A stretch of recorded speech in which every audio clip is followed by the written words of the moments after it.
Hey everybody, welcome to Valentine TV. Y'all, the reaction today is going to be coming from The Truth Is on YouTube about Rock Nation, and y'all, they was trying to get Ack up in there. Talking about the Meg and Tory Lanez, right? But they start asking academics a lot of other things like, and then they accidentally showed their private chat. Man, you know, Act was already recording everything and he got it all. So, as you come in, y'all, please hit that subscribe button. I will appreciate it so much. So much. And so we just gonna go into it. All right. Here we go, y'all. Who have been looking at Rock Nation differently. While they are considered one of the most successful and influential record Okay, 1 second. Make sure I got it. Sorry about this, y'all. Okay. labels in hip hop, they have earned themselves another more sinister reputation: gatekeepers who decide who shall rise and who shall fall in the industry. Many people believe that Rock Nation might have played a part in not only the incarceration of Tory Lanez, but also the downfall of many other artists in the industry. And many Y'all, and as this goes along, please let me know if you believe they got it right with Tory Lanez or wrong with Tory Lanez. And me, I ain't saying nothing, okay? I ain't saying nothing. But the point is, I just want to know, y'all, because Rock Nation be going hard after, you know, but also the downfall of many other artists in the industry. In many situations in the past few years, there have been a trail of breadcrumbs that always seem to lead back to Rock Nation. Just like we saw with the Meg versus Tory trial, it seems that once Rock Nation sets their eyes on you, you gotta be real careful what you say and do. This is something that DJ Academics has learned firsthand, as after he chose Tory in the Meg trial, Rock Nation has gone after him. They're dragging him into a lawsuit to teach him a lesson. Recently, Academics was subpoenaed by Meg's lawyers to attend a deposition. The only thing is, they didn't expect Academics to expose them publicly, as Academics went live and showed proof that could suggest Rock Nation could be behind this entire Tory Lanez takedown. Hey guys, I hope all is well. Welcome back to The Truth Is, where I drop yeah, he tells, yeah. I mean, I'm not gonna say the truth is it's like 100% all the time, cause I saw some stuff, but it might just be me too. You know what I mean? But when they start uncovering, the truth is does, yeah, yeah. And Rock Nation, I didn't even know Rock Nation was under UMG. Did y'all know that? Under, okay? So let's get it together. Okay, here we go, y'all. 1 second. Dang, wait a minute. 1 second. I want to make sure I don't want y'all to miss nothing. Okay. At this point, we all know just how Rock Nation gets down. They're one of the most connected music companies in the business. We all saw just how connected they were when the CEO of Rock Nation, Desiree Perez, was exposed by her own daughter for trying to allegedly get her own daughter's boyfriend arrested. Desiree Perez's daughter showed evidence that her own mother had connections with law enforcement, also connections with the healthcare field, and even with powerful judges. Desiree Y'all, and also for her to have that many connections, I thought once this came out, I thought Jay Z was gonna like get rid of her, but I mean, she don't even like melanated people, or maybe she just didn't want one with her daughter. The point of the matter is, she trying to say we ain't good enough, you know. So I'm thinking, yeah, Jay Z about to send her packing. You know what I'm saying? Man, they got so many tricks up their sleeve. No. Jay Z, you better watch out for you. I mean, she the one first brought. Well, I don't know about first, but she brought the brightest eyes on you when she started messing with her own daughter. Okay, trying to darn institutionalize her and all that MK Ultra mess, and all just crazy. Just cause she fell in love with a melanated man. Now they married, and going to court. And she got all the proof, just like her mama. She learned a lot, I guess. I don't know.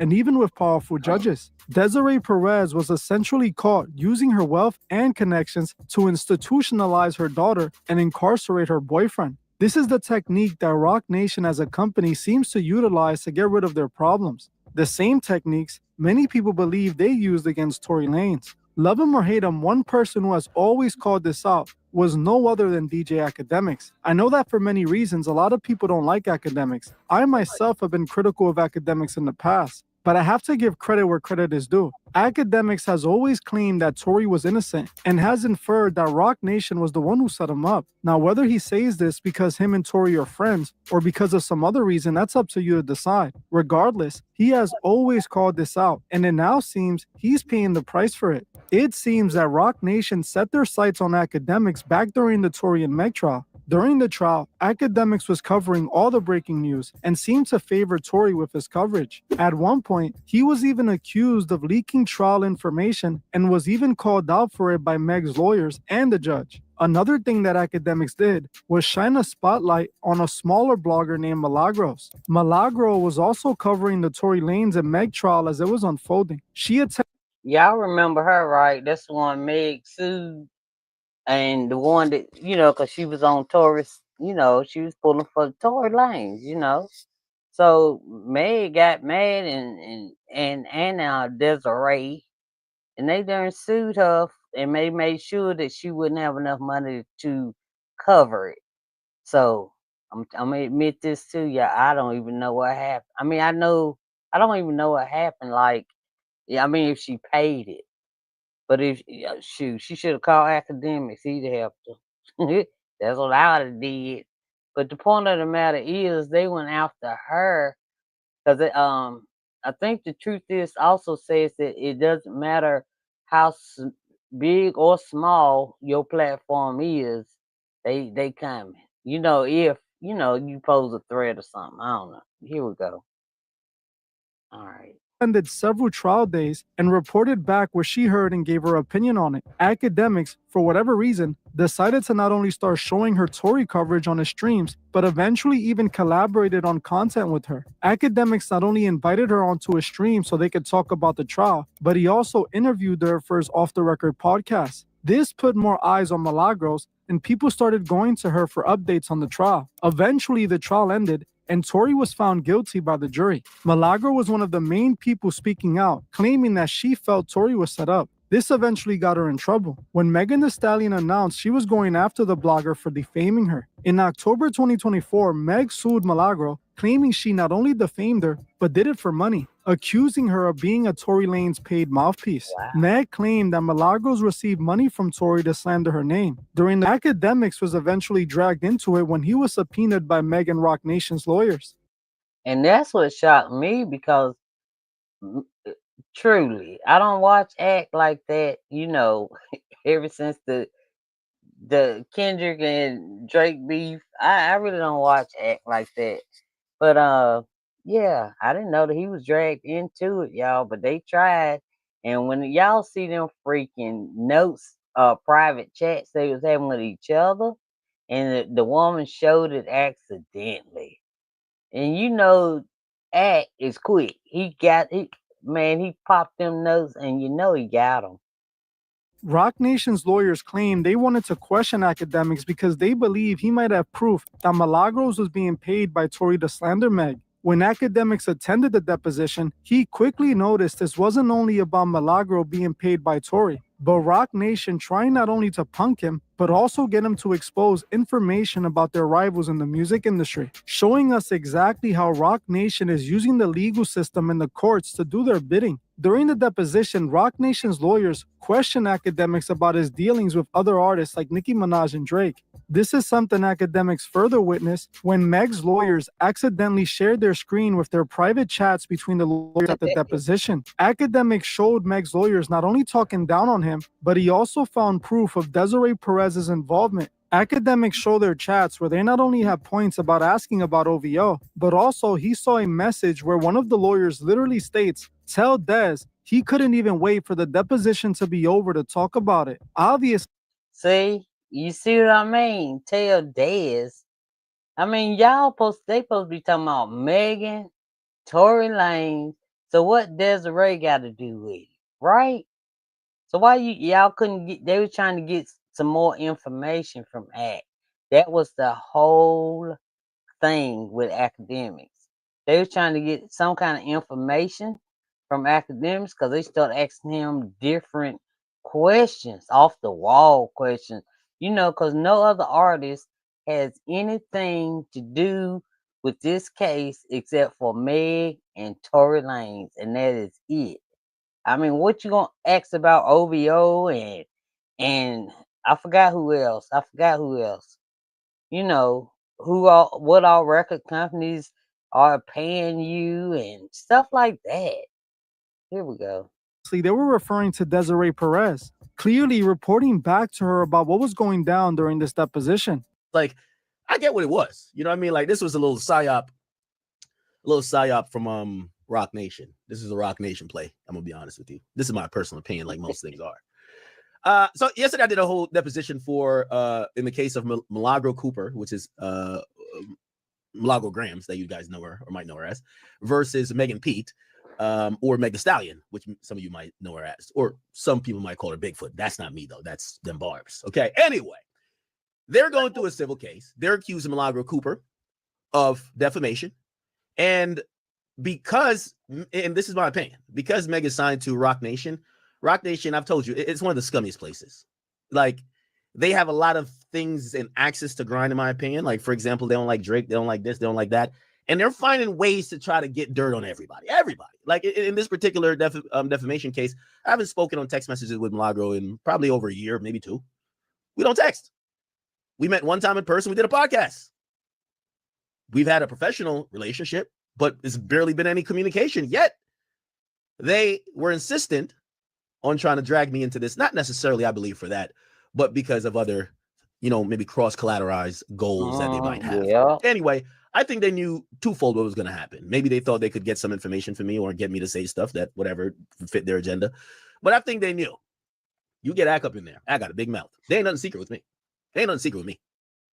And we know. Act, I ain't gonna say if I ain't nothing, not a secret with you, but as far as this goes, they was trying to hem Act up, and evidently it didn't work, right? Because Act talk a lot, and he says when he speaks, he's honest. So if you that's one thing. If you tell the truth, and then somebody asks you anything they want to ask you, you're gonna have the same exact answer, okay? But anyway, I don't know about Act, but here we go. Okay, so you ain't got to wait for the transcript when it comes to Act. Oh, this is a top law firm. Jay-Z, Quinn Emanuel, that's a law firm. And by the way, I went toe-to-toe with him. No lawyer with me. I was just there. I'm just there weighing it. You feel me? If you want to know who are these people, this is a court reporter. Type in. This is the main lawyer that is operating from Quinn Emanuel on this particular case for Megan Pete. This lawyer here, which you're going to see how interested it is, because we got their names. We can Google them. We can Google them. She works at Quinn Emanuel. Matter of fact, let's Google him now. Marie, this is her right here. Let's go to her Instagram, shall we? This is her right here. Team Rock. Don't have to look too far to see what Team Rock is. Okay, you don't have to look too far. We don't have to look too far. So they asked to put up an exhibit. They say, "Hey, exhibit girl, could you put up an exhibit that we want to show Act?" Watch this, y'all. Shorty, instead of putting up the exhibit, shows her screen, and I see the chat. I see the chat of the conversation happening with the lawyers. Oh, you want to see? Here's a screenshot here. Bang! Quinn Emanuel, look at this. Look, I don't know why they're talking about OVO. What is OVO? I don't know why Quinn Emanuel in their Slack, I think this is Slack, is saying OVO. I don't know. Then the other one says, Marie, good. I got more than we thought we would on that. Just make sure you're sharing the right screen. So she did it once. And the other ones are saying, yo, you shared the wrong screen. Like, look, I'm talking their ear off. They said, if he won't shut the up, I'm never getting through this. Yeah, I had a lot to say. This is the interesting part. Tell Dez. By the way, I posted we had a break. I told him I wouldn't be on my phone while I'm answering questions. But these lawyers, they couldn't either hold their bladder or something while we were doing it. They're like, yo, we need some more time. We got to go to the bathroom. I'm like, damn. Yo, what y'all got in the cafeteria up there at the Roc Nation lawyer offices? She says, and this is where I realized we got you. Y'all are liars. Tell Dez. If you're the lawyer for Megan Pete, why would you need to tell Dez? Who's Dez? The only Dez that I know, and I could be wrong. Desiree Perez, the co-founder and chief executive officer of Roc Nation. See? So I wonder what they really wanted act for. I wonder why they really need to speak with academics, right? I don't know, something up. Academics and stumbled on something he probably can't even figure it out because he talk a lot. But yeah, they mad because Act is still on Tory Lane's side. He let them know straight up, you know. So you did this. So with y'all sitting there with me for 7 hours claiming that y'all had zero affiliation. And that, yes, even if y'all did represent Roc Nation, this is a Meg Thee Stallion thing. My conduct in that deposition, y'all are in an internal chat reporting, go tell Roc Nation CEO this. Academics is posting about the deposition. Come on, gang. Come on. When I tell y'all that Roc Nation, Desiree Perez, in my belief, is lining the whole industry up, and everything, even the Meg Thee Stallion, the Halle Baileys of the world, if you connect it to Roc Nation, trust me, they're cooking up some type of poisonous secret sauce to get your ass. Y'all think I'm lying? Well, here it is in 4K. The lawyers of Megan Thee Stallion, because I posted a story saying, yo, I'm in this deposition. They're asking about Drake. She says, tell Dez. I said he couldn't get to the end of the depot without posting about it. Well, all these names, you know, it'll be interesting to figure out who these people are. Kayla Fleming, Julian Scholem, Joseph Bashi. wow. They're probably pretty good. They're probably pretty good guys. I have nothing wrong with Quinn Emanuel, but I could tell that Roc Nation is a puppeteer pulling them strings. That's not Auntie Al Chat. This particular deposition, I'm not a defendant. I'm not an involved party. They claim that I might have discoverable evidence. That's why they've subpoenaed me.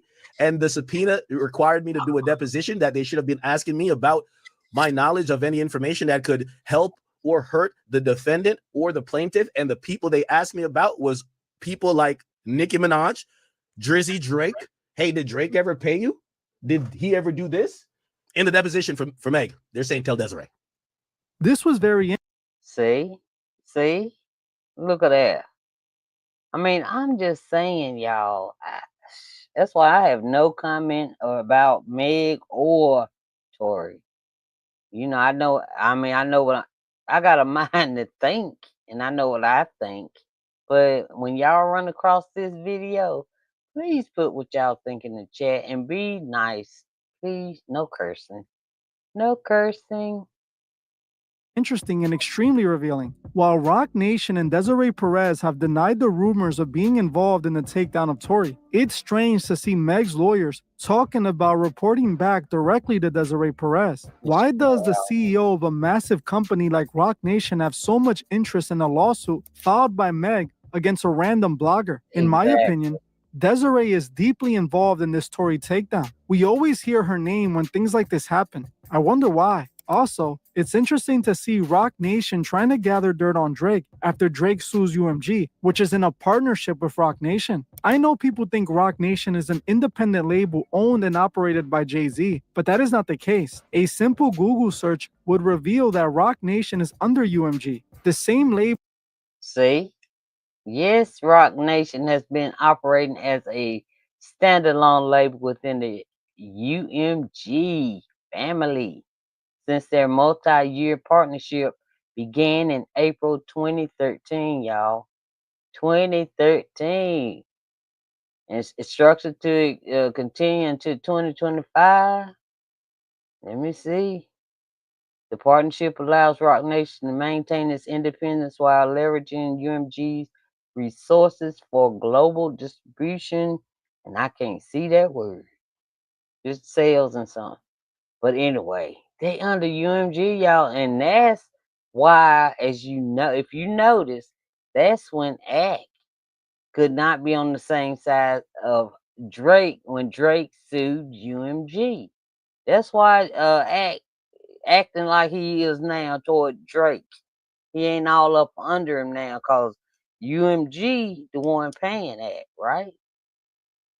who Drake is suing. Now, all of a sudden, Rock Nation's lawyers are asking questions about Drake. It's pretty obvious what's going on here. Like I said in my video about Drake's lawsuit against UMG, they're going to find any way to bring Drake down. During the deposition, they eventually began talking about the Megan Thee Stallion trial, where we can see exactly what the lawyers were there for. They not only wanted to intimidate Academics and get information out of him they can use against their rivals, but also force him into a corner where he would be forced to backtrack on what he said about Megan in the past. They were almost trying to force him to say Tory was guilty. But surprisingly, Academics didn't back down and instead told Meg's lawyers to their face that he believed Meg's a bold-faced liar.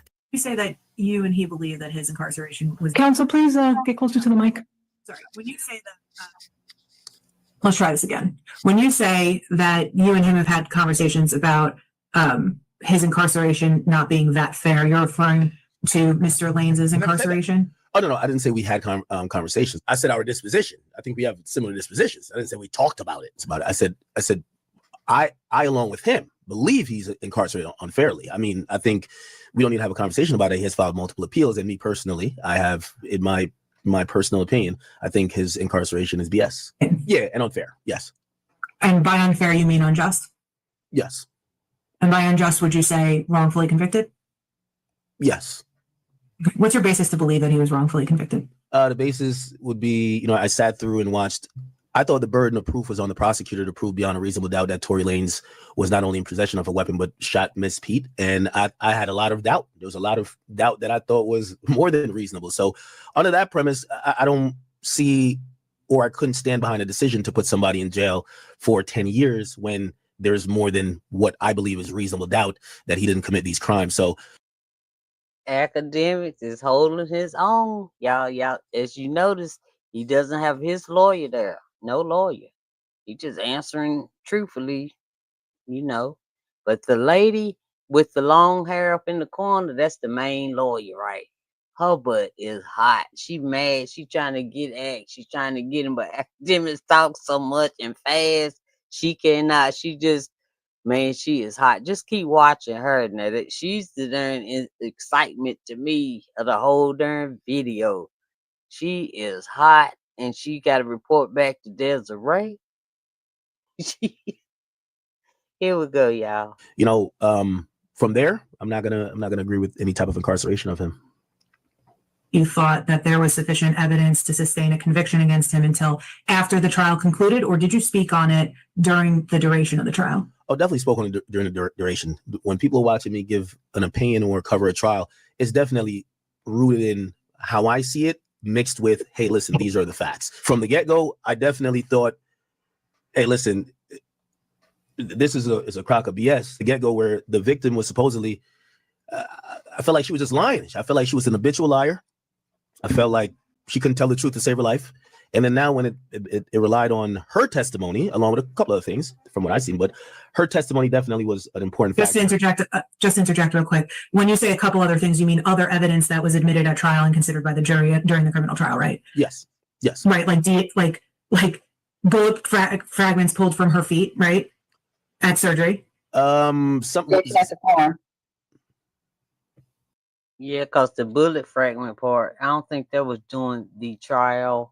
Like at the beginning, it was glass. And then they pulled up the thing about when she first when the cops or ambulance, whoever, first talked to her, she said glass. And I don't know, here we go. Say again? Okay, let's try the question again. She just objected to form. That's okay, you can still answer, but I'll repeat the question. Another form is that it's assuming facts, not in evidence. Okay, that's not an objection during a deposition, but okay. One of the forms of evidence is metallic fragments that were pulled from Miss Pete's feet after surgery that was admitted at a trial, right? Yes. Are we? I mean, I could broadly lay out why I feel that way, unless you're trying to get me to agree or disagree with each single point. The point of, and I'll sum it up for you. I'm going to think someone is a liar when they get pulled over by the police and they tell the police I stepped on glass. I didn't get shot. Oh, you did it? Oh, man. I mean, no, She said, I didn't get shot. Pow pow. I stepped on glass. And she said that the whole time. I didn't get shot. Oh, you did it? Oh, man. I mean, no, And it doesn't come out later until you're mad. I like to say all those things because people's objectives change over time. So if I was supposed to believe this person who ends up being the star witness, when she first gets pulled over, she stepped on glass. If I was supposed to believe her in trial, when she now hates this guy, and we all know, and again, I'm saying we all know, but I'm saying it from just a societal perspective. Listen, there's no girlfriend that's going to have a bad breakup with you and then go say, this guy is the best guy ever. Stories are always going to change, perspective change. Then she says, no, he shot me. So again, I'm going off of those things, and I like to believe women. So when she tells me one thing and then she tells me another, I don't know what to believe, right? And to me, that's doubt already. That's doubt. Okay. Well, let me ask you this question. And you didn't even go to a single day of the trial in person, correct? No. Yeah. Okay. And She you mad. understand that after the trial, a jury came to a verdict, right? I mean, that's how trials go. The verdicts is usually Right. And in this case, a jury did come to a verdict, correct? Yes, they did. They did. They convicted him. I still. That's right. And they came to that they came to that conclusion unanimously, right? Yes, and I still disagree. Okay. But unanimity means that all 12 juror members signed on to the same verdict, correct? Yes. After hearing all of the evidence, all 12 individual members of the jury agreed that the prosecution had proved beyond a reasonable doubt that Tory Lanez shot Megan Thee Stallion on June 12, 2020, right? So I've never argued what the Alan, it's a yes or no question. Yes, I've never, but it's a non sequitur because I've never said It's not a non sequitur, Mr. Allen. It's a question. Because Objection at the farm. just starting from what I said what I believed. You're telling me what the jury did. Me and the jury are not the same people.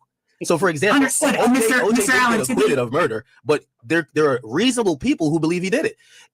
I don't have to accept what the jury said just because it was unanimous and they saw quote unquote all. Go ahead now. That's what I don't like. I mean, I ain't too into act, right? But what these lawyers are trying to do, the one in the corner, the main lawyer, what they trying to do to him, I think is totally wrong. That's totally wrong. And she's so mad she had to lay back, trying to hear him up, getting to say stuff just cause like the jury did with Diddy. I ain't agree with that, but that's what the jury said. But I ain't agree with it. She a darn true. I don't know what's up. I don't know what they trying to get Act to say, but Of the testimony. Also, I don't even believe that. That's part of his entire appeal. We have What's three part of drunk his entire appeal? What's part of his entire appeal? Well, there's evidence and testimony that I think is. Let me lay this out. Megan Thee Stallion is a flat out liar, in my opinion. What's your basis for saying that she's a flat out liar? I've seen her say something on Gayle King, and then when it came to being questioned by the prosecutors and being on the stand, she said something different. If that's not a lie, you tell me what it is. Okay, so she was clearly intoxicated that night. I don't think that's a something we have to debate. Kelsey intoxicated that night. Okay, Tory intoxicated that night. The only person that was not intoxicated, the only person I wanted to hear, I don't want to hear from the drunk people. The only person that was sober that night was Jaquan, or whatever his name is, Jaquan. He's the person I want to hear. Again, from what I've seen, Tory's team, they definitely fumbled that because they should have had him testify. He didn't testify. But if I'm a person, again, I'm not saying if we didn't accept the jury's decision, we would have went to break him out of jail. And we're talking about we as a collective in terms of the people of the United States. But we accept that a jury, when they do their job, they do their job. So we accept all their decisions. Doesn't mean that we have to agree with the conclusion they came to. No one's saying the jury didn't come to a unanimous decision convicting him. What we're saying is, despite that, we believe that he's being held in jail. And maybe I need to define this. When I say unfairly, we don't believe, or I don't believe, that he shot this woman, as the story is presented via how the trial went down. And what is your basis? So what I fail to understand is, as somebody who did not sit through the trial, did not hear through all the evidence, What is your basis for your belief that he did not shoot? Why is she asking him all this? I don't even understand. I mean, I don't. I mean, she want him to say, "Oh, I agree with y'all," and if he ain't on Meg's side, girl, let it go. Let it go. That's his opinion. Oh my God, look at her. She is hot. Megan Thee Stallion, although a jury of 12 who heard all the admissible evidence, That's not the disagrees. time argumentative. All right. So, Mr. Allen, what I was asking was, can you explain to me the basis for your belief that Mr. Lanes did not actually shoot Megan Thee Stallion when, in point of fact, a jury of 12 determined that based on all of the evidence that they heard, that he did? Ma'am, Objection as to form. I'll answer the question, but I feel like we are going in circles. I flat out stated that, again, I could lay out 20 points if you want to just consume and eat up time having me do that. But the initial basis of me believing that this did not happen, as how, yes, he is convicted, is because I believe Meg Thee Stallion is a liar. She lied initially. She lied on the national news. And I am skeptical that the truth finally came out in court. Based on that, there are alternate theories that I feel and is suggested that that is more a, and again, this is from my perspective. So we're not, I'm not sitting here saying the jury did not. Okay, we accept. There's alternate theories other than him shooting her that would even substantiate why, first of all, maybe he's just the worst shot in the world. If he's shooting a chick and shot 5 times, not one of them directly connected, it's hard for me to. I understand what y'all understand what he's saying. If you pop out on somebody 5 times and you don't even connect, yeah, something is wrong with this story. I don't know. Thing. It's a man and a woman. I get it. Meg is like this behemoth of a person, and Tori's this little small dweeby dude, whatever. But it's very interesting, and it doesn't make. Again, I'm using common sense. I get it. As you can see, the lawyer gets very defensive when Meg was called out. She went on the attack almost immediately, even when academics repeatedly said it was just his opinion and he didn't believe her because she was a liar. This again shows how Roc Nation is taking advantage of the legal system to intimidate and force people into submission. That's why they have no issues with coming after Milagro and suing her for money she likely doesn't even have. It's all about teaching a lesson and trying to keep people from talking about them. They want to bully people like me, covering their disturbing ways, letting us know that they have no issues coming even after smaller platforms that Did he say after him? The truth is, are they trying to bully you? I hope they don't try to bully me because I have nothing for them. expose them. They want us silenced. Now, while academics expose Roc Nation with this deposition, he also kind of exposed himself, admitting multiple times that he is just a paid mouthpiece for the labels. During the deposition, academics admits the obvious that I've been saying for years now. He gets paid by all the major record labels in order to promote and market their artists on his platform. So they start asking me, well, who have paid you to promote this shit? Now, You've pimped and I've said that. I pimped the record industry. I'm very proud of it.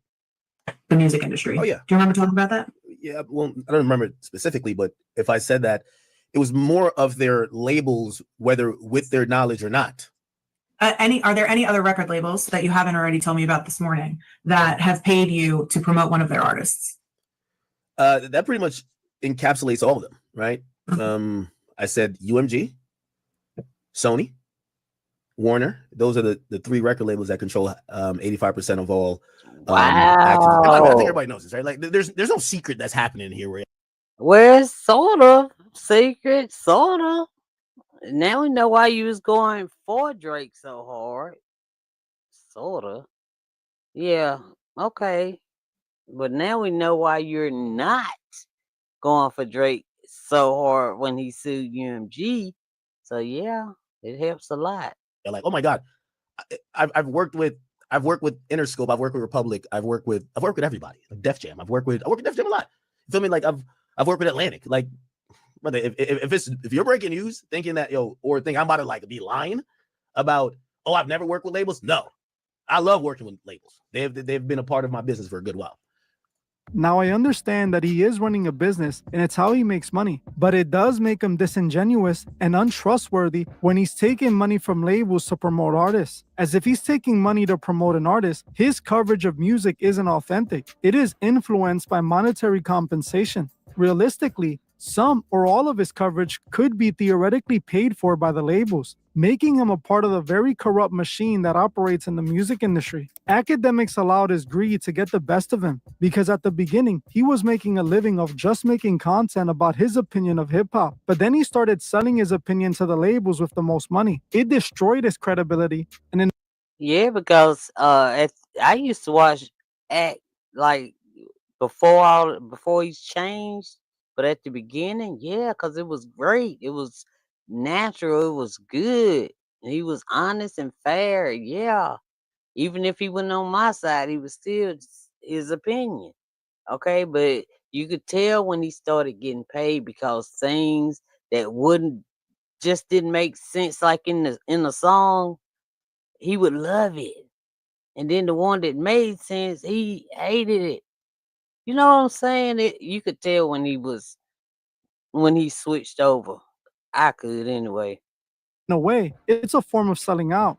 This is why academics won't back Drake in this lawsuit against UMG. Academics knows if he takes Drake's side, he's done in the music industry, as UMG is the biggest label in hip hop and likely has paid academics millions of dollars. He doesn't want to get on their bad side and lose all that money. Honestly, though, I am surprised he's willing to go against Rock Nation, as he's openly admitted to fearing them several times. Either way, I think it's good that Rock Nation is finally being exposed. They're Yeah. obviously the new gatekeepers in hip hop and are using their power for all the wrong reasons. I want to know what you guys think about this below. I want to thank you all. Yeah. Thank y'all so much. Yeah, I wasn't thinking about making a video, but I had to do this one. Yeah. But anyway, thank y'all for coming. Thank y'all for watching. I appreciate it. Hey, Deborah, you're not late. You're fine. Um, but anyway, y'all, I'm going to y'all just put shoot whose side you was on. What was they trying to get act really to say? You know, because this is old. Like, no, it's not. Because I think he's appealing or something. I don't know. But anyway, I want to thank y'all as you come in. Y'all, please hit the subscribe button and hit the like button also and share it if you can. I appreciate y'all so much. All right. I'll be back in a little bit, okay? All right. Bye, Deborah. See y'all. Love y'all. Have a blessed Sunday.